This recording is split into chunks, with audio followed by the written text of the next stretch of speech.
I'm delighted to say Tim Vickery is with us this morning. Tim, good morning to you. How are you?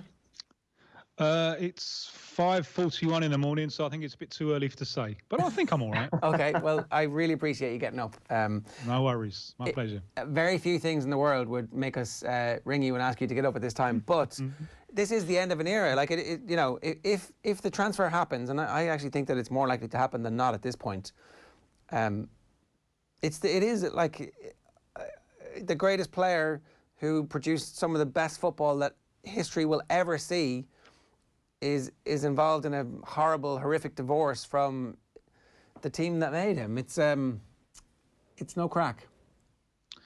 No, and for those who have been thrilled by everything that he's done with Barcelona over the years, it is a sad divorce, but I can't believe that too many people are surprised. Firstly, I can't believe that too many people who follow Barcelona would have been surprised by what happened in that game against Bayern Munich.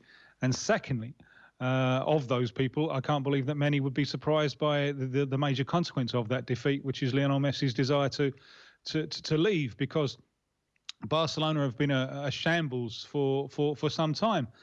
And Messi is at a stage of his career now where it doesn't seem to be in his best interests to be part of a rebuilding job.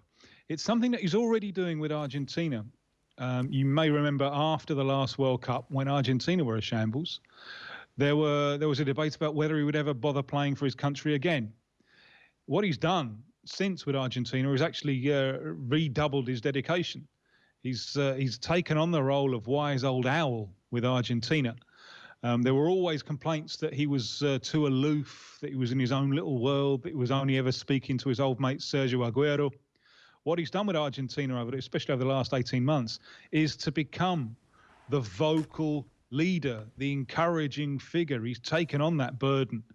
And during the Copa America last year, he even talked so much after the games that he talks himself into trouble. He picked up a suspension for making unwise remarks about the way that the competition was being run. So he's taken on that wise old owl role with Argentina, but he can't change his country. He can change his club. So why would he want to do the same role with Barcelona, a wise old owl in a rebuilding process, when he has options? He can go elsewhere. He can look for a club that can give him the chance of winning the Champions League. And also, it would seem that he's lost respect for those who have been running Barcelona. So it's sad for those of us who've loved what he's done with Barcelona, but I don't see this as at all surprising. How big is this story as a matter of interest in Brazil, for example? Are they agog at what's going on, or is it a bit like, well, look, we can't be too interested because he's not one of ours? Well, no, it's huge everywhere. It's huge for anyone who follows world football. It's obviously in Argentina itself. It's very, very exciting, especially for fans of the splendidly named Newell's Old Boys Club in Argentina's second city of Rosario, because that could be one option. He's often talked about his dream of ending his career with the club where it all started, Newell's. I personally think it's premature at this stage. I think if he's got 3 years, maximum 4 left at the highest level, I think he's going to go somewhere that can give him the chance of winning the Champions League. And I would imagine that he wouldn't have made this move without having it relatively clear in his mind where he would like to go. Now, where that's going to be, we're going to find out soon if this thing does go through. But for the time being, I think clubs all over the place can dream, can't they? They can get out their spreadsheets and try and work out a way to pay to pay the wages of this magnificent player, and coaches can plot about how they could fit him into their starting lineup. Players and big clubs can dream about lining up with Lionel. It's exciting times. I think several people have made the idea public that it makes sense for Leo Messi to know what his next step is here. This isn't just an emotional reaction to what happened last week and to the conversation with Ronald Koeman. Part of me wonders, though, if you're in Leo Messi's situation, you can decide that you want to go to City, or you can decide that you want to go to Paris Saint-Germain, and fair enough, you know, you're not returning.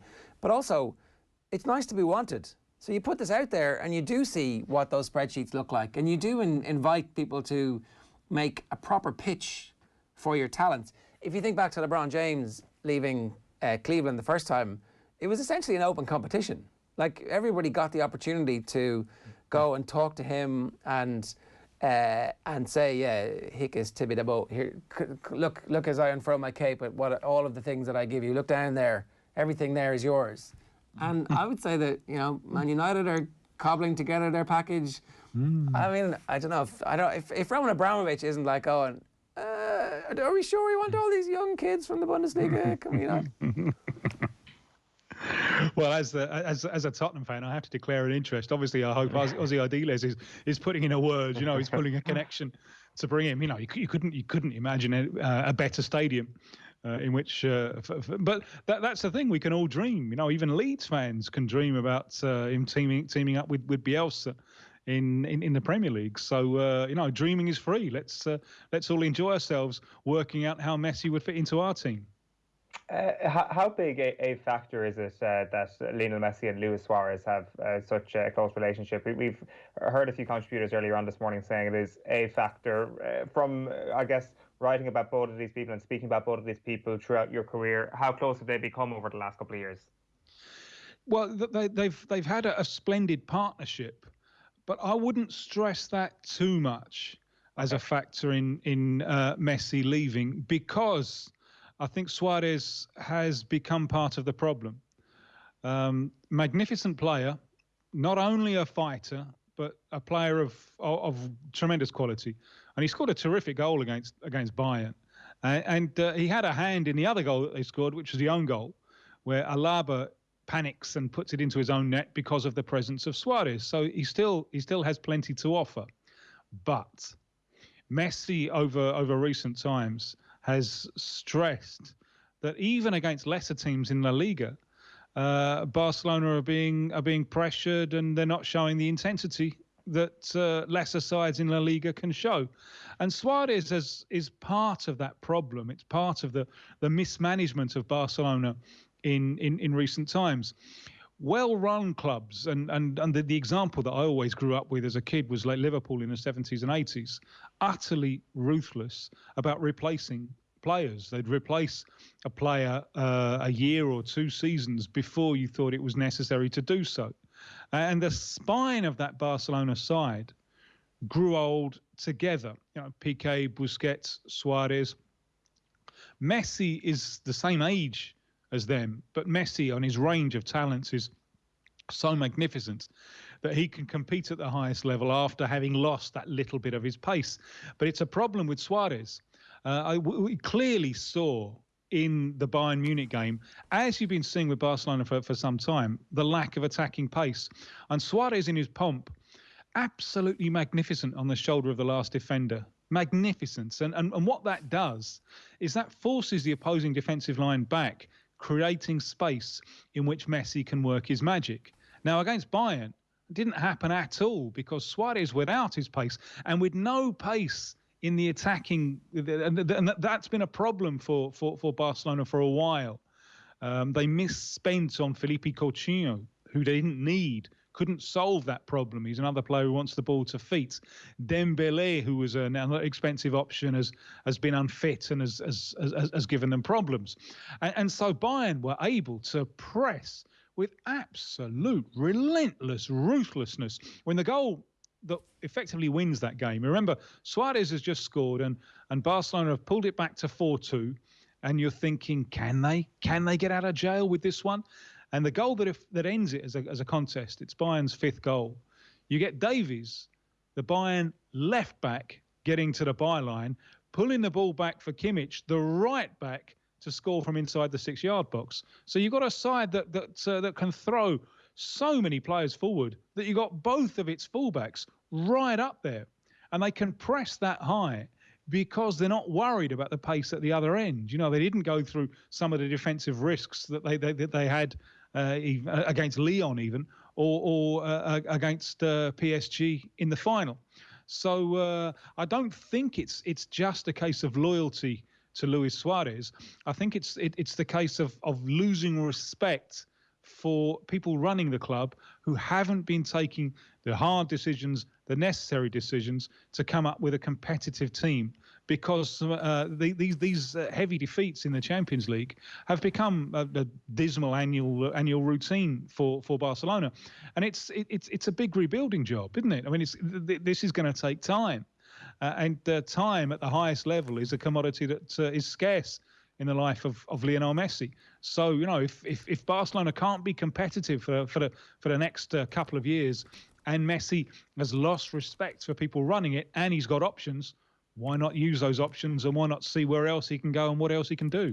Okay, it's 9:51 this morning. Our guest is Tim Vickery, and a reminder, of course, that OTB AM is live in association with Gillette. Good morning. Start with Gillette, giving you the confidence to tackle the day ahead. Tim, if you reckon that it's a couple of years early for him to go to South America, it was interesting, the story broke in Argentina through a journalist that he has broken stories with before. Is there any rumblings in the press there about what the most likely outcome in terms of what Messi wants next? Well, the sports paper were going big on Man City because of two factors. One is Guardiola, the other is Sergio Aguero. But I don't think anyone, at the moment, it doesn't seem that anyone really has an inside track. So the ones that are being touted are, I'm sure, the same ones that are being touted with you, which is City, United, Inter Milan, and Paris Saint-Germain. It doesn't feel like anybody else is a realistic contender at the moment. It doesn't feel like Juventus somehow enter into this by somehow uniting the two warring factions, or by getting rid of Cristiano in the summer, and maybe if they sell Cristiano to Paris Saint-Germain, all of a sudden Leo Messi to Juventus seems like it's a possibility. But those seem like the most obvious ones. Can we tease out the Manchester United one, because I think that's kind of that has kind of come into people's consciousness quite late. Do you think that's realistic? Well, it would be very exciting, wouldn't it? I mean, if we're talking about Messi at this stage needing to be surrounded by attacking pace, then, well, United have that in spades, don't they? So in footballing terms, that may be the easiest fit, perhaps an easier fit even than Man City. Well, what a move that would be for United, who all through their history, you know, since the days of Matt Busby, have gone out their way to be a real glamour club. Part of the mission of United under Busby was to add real colour to a grey, hard-working industrial town. So it would be a signing which would really scream out that United are working in that tradition after a few years where the bar has been lowered a little bit. So I think that would be very exciting. But whatever's going to happen, it's going to be very exciting at the moment. You know, speculation time is wonderful. There's no sense that we've seen a little bit of what Leo Messi looks like outside of Barcelona with his performances for Argentina, where, as you've said, he takes so much responsibility on himself that sometimes the performance is damaged, that there's a potential for that to occur at another club level? Or is that simply those performances aren't as good because the scenario there is so weighted against him? You know, it's almost exactly 15 years since his international career started. I remember it well. He came on as a sub in a friendly against Hungary. Was instantly, he just turned 18. He was instantly magnificent, you know, instantly on the ball and moving with the fluidity that we've come to love. And he was moving so well that he had a Hungarian defensive midfielder hanging on to him, and he tried to get free, and he swung an arm to get free. And the Hungarian went down like a sack of potatoes, and the referee reached for his red card. And Messi's international debut, very harshly actually, lasted less than 5 minutes, which I suppose is a symbol for 15 years of frustration with Argentina, because although he's won the Olympic title, that the senior title has eluded him. It's very harsh to see his international career as a failure, and he scored more goals for Argentina than anyone else. There have been some magnificent performances, and if you swap, you know, Maradona had Burruchaga, who raced away to Maradona's pass to score the winner in the 1986 World Cup final. Well, Messi has had Gonzalo Higuain, because the 3 consecutive finals, the World Cup final in 14, Copa America finals in 15 and 16. Argentina lost them all narrowly, and every time the big chance fell to Higuain, and every time it was blown. So you swap Burruchaga with Higuain, and people will be thinking of Messi's international career, I think, in a very different light. There have been some superb performances for Argentina down the line. I mean, they probably wouldn't have qualified for the last World Cup without him. Those who've over the years who've seen him as a problem, I couldn't agree with that at all for Argentina. He's so often he's been the solution for a team that have had lots of structural problems. And who is the last great Argentine defender, centre-back? Who's the last great Argentine goalkeeper? But as we were saying earlier on, you can't change your country, but you can change your club. So he's in a position now where he can look for a club where the playing staff has a balance where you can get the most out of him. And exactly for that reason, it's so exciting and he's proved time and time again, maybe not in some of the big finals, and maybe in the big finals with Argentina, he hasn't come up with that individual greatness. But again, you have to remember that these tournaments, and this is the bane of the international tournament, they happen at the end of the season, when players are low on gas, and Messi's, I think, been low on gas. I remember the World Cup 2014. You're watching him there at the end of the long season, and there are long passages of the game. I was in the stadium for some of Argentina's games, where he's almost like wandering around the centre circle, with his head down, looking as if he just dropped his wedding ring or something, and then suddenly he'll burst into life because he was clearly rationing himself. That's the problem with the end of season competition. Having him during the entire season, where a rich club will be able to rest him if he wants to be rested, and he doesn't usually want to be rested. He wants to play, but this is the exciting thing for the club that gets him. You're going to get him during stage of the season when he's absolutely fit and absolutely firing on all cylinders, and what a wonderful prospect that is. You ask who was the last great Argentine goalkeeper. Well, Sergio Romero and Lionel Messi can team up the two goals to their position at Manchester United for a long and fruitful relationship there. One last question.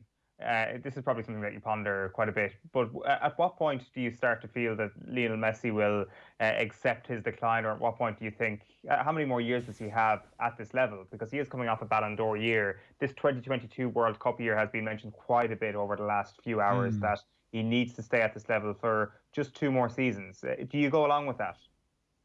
Yeah, I think he's providing he stays fit, I think he's probably got 3 or 4. Because he's so complete.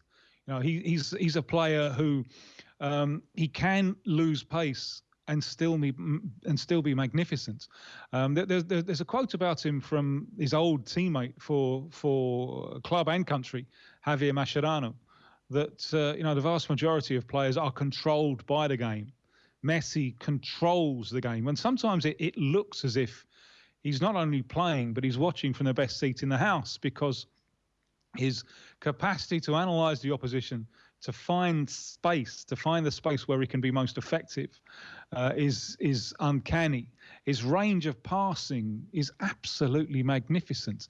So even if he can't burst through defences with a little moment of acceleration that takes 3 or 4 defenders out of the game, he can still be superb despite that, especially if he's surrounded with the kind of attacking pace that whichever club he plays for can give him. So in the right context, I think his the range of his talents is so extraordinary that I think he can still have 3, maybe 4 years at the highest level ahead of him. Tim, good stuff. Thanks a million for joining us this morning. Cheers. My pleasure. Thank you.